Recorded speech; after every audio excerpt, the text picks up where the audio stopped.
Voice frame stories का सारा content काल्पनिक है, जो सिर्फ मनोरंजन और नैतिक शिक्षा के लिए बनाया गया है। हम सभी धर्मों, जातियों, समुदायों और व्यक्तियों का सम्मान करते हैं। अगर किसी भी कहानी का किसी से कोई मेल या किसी को ठेस पहुंचती है, तो वह पूरी तरह से अनजाने में है। इसलिए हम दिल से माफी चाहते हैं।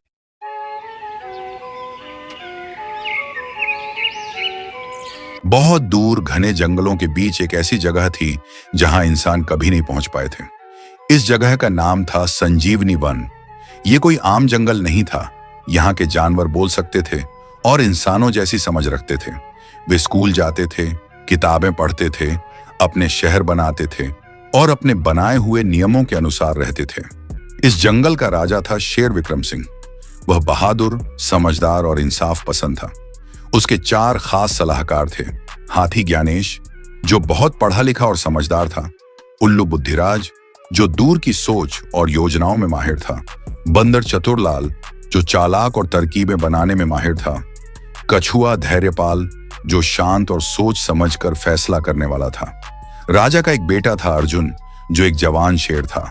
उसमें ताकत तो थी ही, साथ में वह भावुक, दयालु और नई चीजें जानने को लेकर उत्साहित भी था। उसे अपने जंगल से बहुत प्यार था, लेकिन वह जंगल के बाहर की दुनिया के बारे में भी जानना चाहता था। हर सुबह जानवर राजा के महल के पास इकट्ठा होते, आपस में खबरें शेयर करते और राजा सबकी परेशानियां सुनता। अर्जुन भी रोज इन बैठकों में चुपचाप बैठता और सब कुछ ध्यान से सीखता।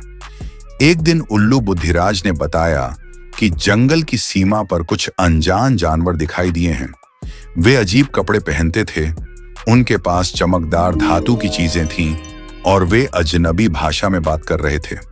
बंदर चतुरलाल बोला, महाराज, ये कोई आम बात नहीं है, हमें सावधान रहना चाहिए। हाथी ज्ञानेश ने कहा कि पहले हमें ये समझना होगा कि वे यहाँ क्यों आए हैं। कछुआ धैर्यपाल बोला, अगर वे शांति चाहते हैं तो हमें भी बात करने की कोशिश करनी चाहिए, लेकिन सतर्क रहना जरूरी है।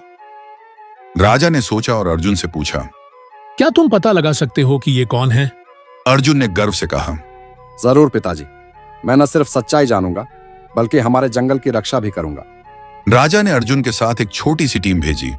बाघ वीर प्रभु, जो सुरक्षा में माहिर था। तोता शास्त्री राज, जिसे भाषाएं और बातचीत करना अच्छे से आता था। लोमड़ी चंचलता, जो चालाक और गुप्त तरीके से जानकारी निकालने में माहिर थी। टीम जंगल की सीमा पार कर एक नई दुनिया में पहुंची। उस जगह का नाम था नीलकंठ प्रदेश। यहाँ के जानवरों ने अपने जंगल को मशीनों से सजाकर एक आधुनिक शहर बना दिया था। ऊंचे पेड़ों के बीच पुल बने थे, हवा में उड़ने वाली गाड़ियां थीं और रोबोट जैसे यंत्र भी थे। यहाँ का राजा था तेंदुआ झारो। वह बाहर से बहुत दोस्ताना लग रहा था। उसने अर्जुन और उसकी टीम का शानदार स्वागत किया। झारो बोला, हम आप जैसे समझदार जानवरों से मिलकर बहुत खुश हैं। हम आपसे दोस्ती करना चाहते हैं। पर कुछ दिन बीतने के बाद अर्जुन को कुछ बातें अजीब लगने लगी। नीलकंठ में कमजोर जानवरों को दबाया जा रहा था। मशीनों की वजह से जंगल का संतुलन बिगड़ रहा था। तोता शास्त्री राज ने कुछ छुपे हुए दस्तावेज पढ़कर अर्जुन को दिखाए। उसमें लिखा था, संजीवनी वन की उपजाऊ जमीन और प्राकृतिक चीजों को अपने कब्जे में लेना जरूरी है।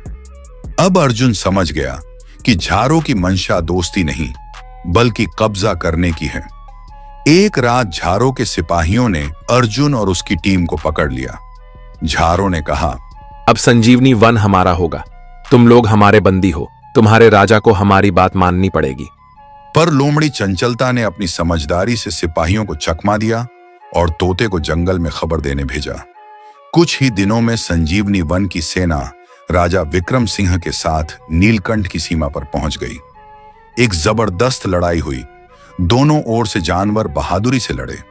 अर्जुन अब आजाद था और झारो से आमने सामने जा भिड़ा। अर्जुन ने कहा, ताकत से डराया जा सकता है, लेकिन दोस्ती सिर्फ सम्मान से होती है। तुम्हारी तकनीक कमाल की है, पर अगर संतुलन न हो तो यह सब विनाश ला सकती है। झारो पहले तो गुस्से में था, लेकिन अर्जुन की बातों और उसकी हिम्मत ने उसे सोचने पर मजबूर कर दिया। तभी एक भूकंप आया और सब डर गए। लड़ाई रुक गई। झारो ने देखा कि अर्जुन उसकी जान बचाने आया है। उसी पल झारो की सोच बदल गई।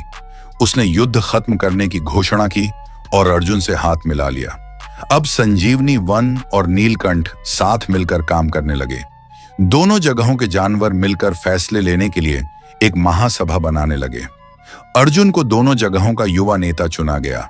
उसने एक स्कूल की शुरुआत की जहां सभी जानवर मिलकर विज्ञान, प्रकृति और अच्छाई की पढ़ाई करने लगे। अर्जुन ने एक किताब भी लिखी, एकता का रहस्य, जिसमें उसने अपने अनुभव बताए और बताया कि बातचीत, दया और समझ ही असली सभ्यता की पहचान है।